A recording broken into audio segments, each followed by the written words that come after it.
Cutter Top 10, Cutter Top 10. You know you liked it a lot. Time to see who is the best and the worst that's left. You know, baseball, basketball, football, hockey, NASCAR, wrestling. If I have to, so please join me. Why don't you read? This is Cutter's Top 10. Hey there, Heather, ho there! It's Jeff, Cutter, Diamond. We're ready to rumble! Oh. Hey there, Heather, ho there. It's Jeff, Cutter, Diamond with more Cutter Top 10s. This block starts on Thursday, June 2nd, 2016. After a 3-day hiatus, I'm back. Monday, I was out bowling with a friend. Tuesday was Blue Shirt Underground night. And Wednesday, I didn't want to switch my USB port for my camera with the USB port for the webcam because I had to get stuff off my 16 gig card and I couldn't do it over one day, so I did it after 2, so I decided to take a day off. So anyway, a lot has happened. Strange as it sounds, the Blue Jays swept the Yankees in the Cutter Top 10 absence. Big 3-game sweep. The first time the Blue Jays have done it on home turf in 16 years. By the way, stupid Baltimore is doing well still. Boston, I couldn't care less. Blue Jays go to Boston, go to Fenway Park for 3 games this weekend. And then they go to Detroit before, I think Baltimore comes in for 4. Let's see. Basketball, well, we have the NBA Finals today. June 2nd. It will be the Cavs and the Warriors. See some pink thing on the Microsoft Word thing. I might be off. So anyway, Warriors take on Cavs. Warriors in 6. I don't have any faith in the Cavs unless Oklahoma City has beaten Golden State. But anyway, hockey. Penguins are up 2-0 in the Stanley Cup Final. Game 3 on Saturday against the Sharkies. Penguins look good, so I could give another good hockey pick. What would that be? Like 2 years in a row? Yep, that'll jump to 2 years in a row. Nothing about football. I already told you about wrestling. We're just waiting for the brain extension to happen. Anything else? Tennis. Well, Novak looks good. He faces TM of Austria in the men's semifinal, and then the other semifinal is a big one. Maranka Murray. That's a good one.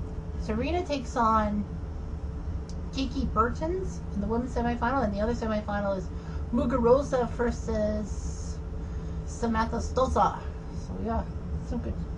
So anyway, of course, as you see the Leaf shirt, it is top 10 block dedicated to hockey, and the first thing is the top 10 crazy conspiracies in hockey history. Number 10, numerical and ice. When it comes to conspiracies in the Cold War, nothing's off limits. So people wanted to ruin America's greatest hockey moment because, you know, the Cold War anxiety, and the Americans were going to spearhead a boycott of Moscow because the Soviets were in Afghanistan. If I were Jimmy Carter, I would have banned Soviets from the Winter Olympics as well. The Winter Olympics in your own country.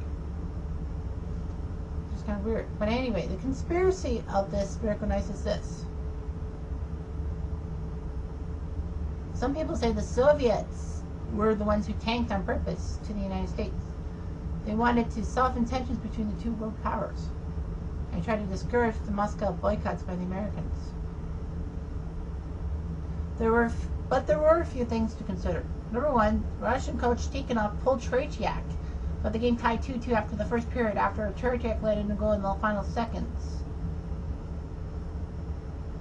And the Soviets never pulled their goalie when they were down 4-3, and it's common courtesy. I don't think Tikhonov usually pulled this goalie because the Soviets usually didn't feel like losing. So basically, Tikhonov ruined it. I mean, Tretiak might have given the Soviets a little bit of a good thing, but to beat Vladdy Mishkin with those 2 goals, that was just amazing. Unfortunately, if this is true, then the Americans didn't pull out of the Summer Olympics. Like, Canada got involved. I believe the Americans used their diplomatic powers to put Canada, to try to dissuade Canada. If the Americans weren't bullies, I think Canada would have went to the 80 Summer Olympics and did okay.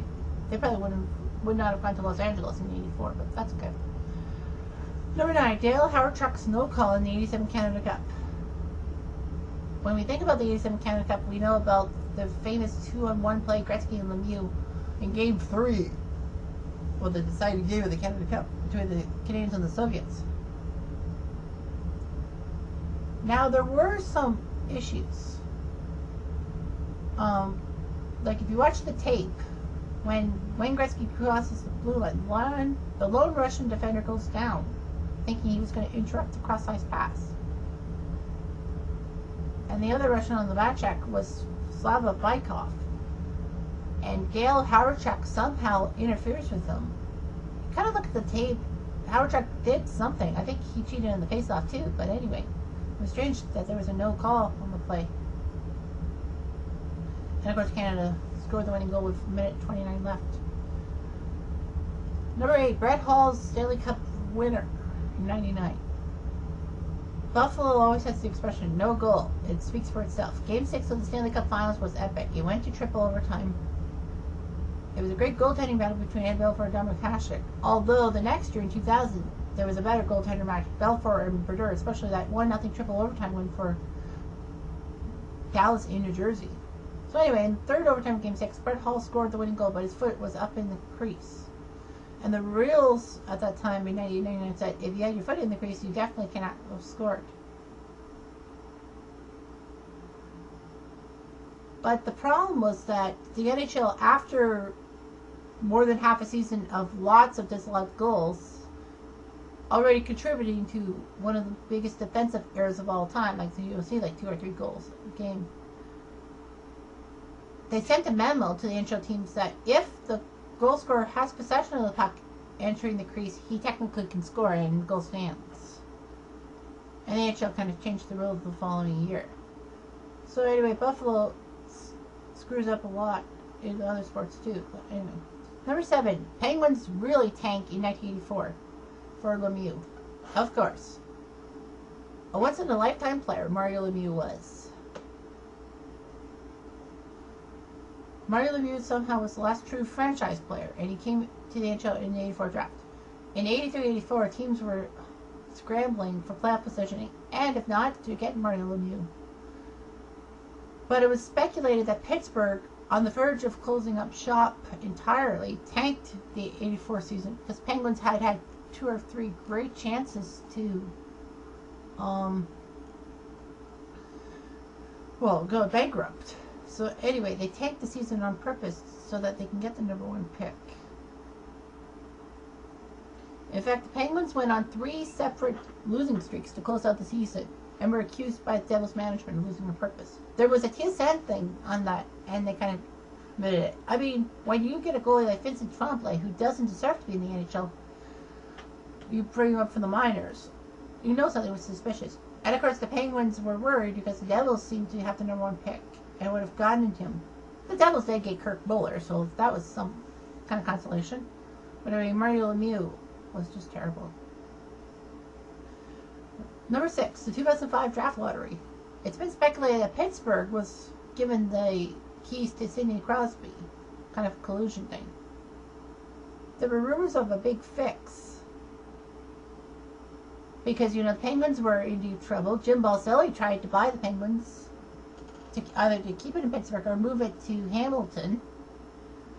And of course, the Penguins were falling on hard times after trading Jaromir Jagr away.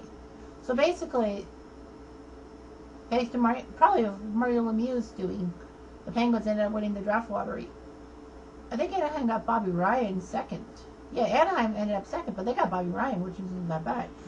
And of course, the Cup went to Pittsburgh in 2009, and probably this year too. Number 5, the Rocket Richard riots. It was just terrible. He did punch Lensman in the face. He did deserve to get suspended, technically.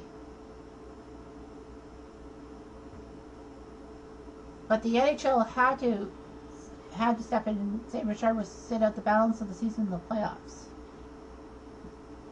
But anyway, when the NHL handed down the Rocket Richard suspension, the French-Canadian side was pissed off because technically they thought it was an Anglophone league and slapped face to the French Canadians. I wouldn't blame him one bit. But Richard did have a lot of incidents, and it was Ed Clarence Campbell's hands were tied because the other two owners were going to probably phone him out of the commissionership. But anyway, the Richard riots, of course, you know, the big riots and all that. I think some English Canadians actually got involved too, if I remember correctly.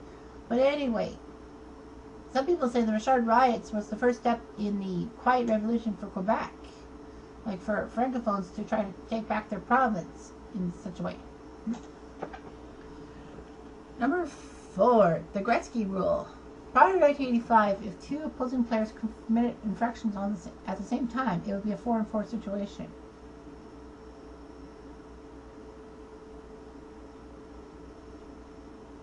The 4-on-4 setting is where Edmonton actually excelled in the 80s. With a guy in the box from each team, number 99 had open ice to light the lamp and all that. So anyway, the beginning of the 85 season saw offsetting penalties added to the NHL rulebook, meaning it meant that both players go to the box for penalties at the same time as teams still play at even strength. The motivation, of course, was to slow the Great One down. It didn't really work. Oilers did pretty well that year still. But anyway, they called it the Gretzky rule.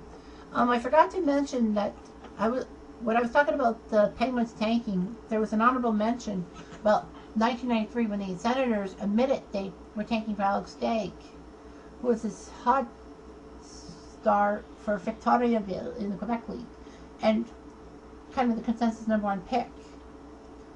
What happened was that the San Jose Sharks were also doing badly too, and Ottawa tanked on purpose to make sure they had fewer wins than the Sharks, fewer points, and then they would get the number 1 pick and get Alex Stagg. Although that didn't work out, and Ottawa got penalized, I think $100,000 and lost a draft pick or something. So yeah, sometimes tanking doesn't work. Number 3, the Gretzky trade to Los Angeles in 1988. Wayne Gretzky was supposed to be a career Oiler. He signed a 20-year contract with the Oilers in 1979. In 1988, the Oilers had won their 4th cup under Gretzky's captaincy, and then the trade was announced during the summer.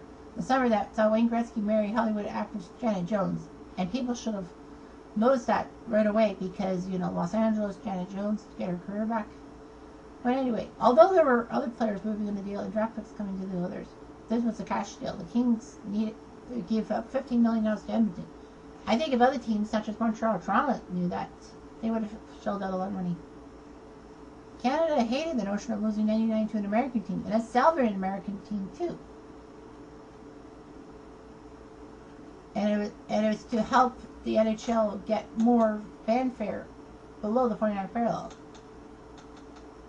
But Canada did forgive Gretzky in the trade eventually, even though the House of Commons wanted to get rid of it. So anyway, unfortunately Gretzky's trade did help the 7 U.S. get franchises and all that, especially Minnesota moving to Dallas, the North Stars to Dallas, and Winnipeg and Quebec losing their teams to 7 U.S. teams, respectively. Number 2, Gretzky's high stick in the conference finals. This was amazing. Gretzky was pretty good, but the Kings could not get to the conference finals if their life depended on them. But in 93, they had kind of a mini magical run. They beat Calgary, they beat Vancouver. They were facing the Leafs, who were heavily favored to face Montreal in the Stanley Cup final. That would have been a ratings bonanza in Canada. But anyway, Kings were down 3-2 to Toronto. All Toronto had to do was win in Los Angeles in Game 6, or worst comes to worst, win Game 7 on home turf. Game 6 went to overtime, and Wayne Gretzky clipped Doug Gilmour with a high stick, which was, of course, a no call, no penalty, even though Frazier was staring at him. Someday if Gretzky would have got 5 in a game for it, even a 2-minute penalty would have helped matters. It would have made it 4-on-4 because the Leafs were short-handed. Gretzky, of course, would add insult to injury with scoring the Game 6 winner and then the hat trick in Toronto, of all places, to put the Kings in the Stanley Cup Finals. Fortunately, though, the Habs took care of the Kings. And, of course, there was a conspiracy about Jacques Demers and the illegal stick of Marty McSorley. He knew what he was doing. Although Kerry Fraser apologized, Leafs fans were not really happy. All that. And number 1 was the John Scott debacle. We all know John Scott was voted in by the fans to be an NHL All-Star in the Pacific Division. Okay, well, that's fair enough. But the NHL was not happy with John Scott. So after attempts by Arizona management and the NHL to discourage Scott from participating in the All-Star game, he was traded to Montreal because, he would be in a different conference. But Twitter exploded with the hashtag Free John Scott. Coach's Corner rated Bob McKenzie smelled conspiracy and transparency, and fans were upset.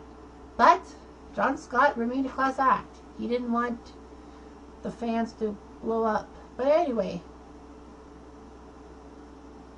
the NHL said John Scott could participate in the All-Star game. And John Scott scored 2 big goals to beat the team anyway.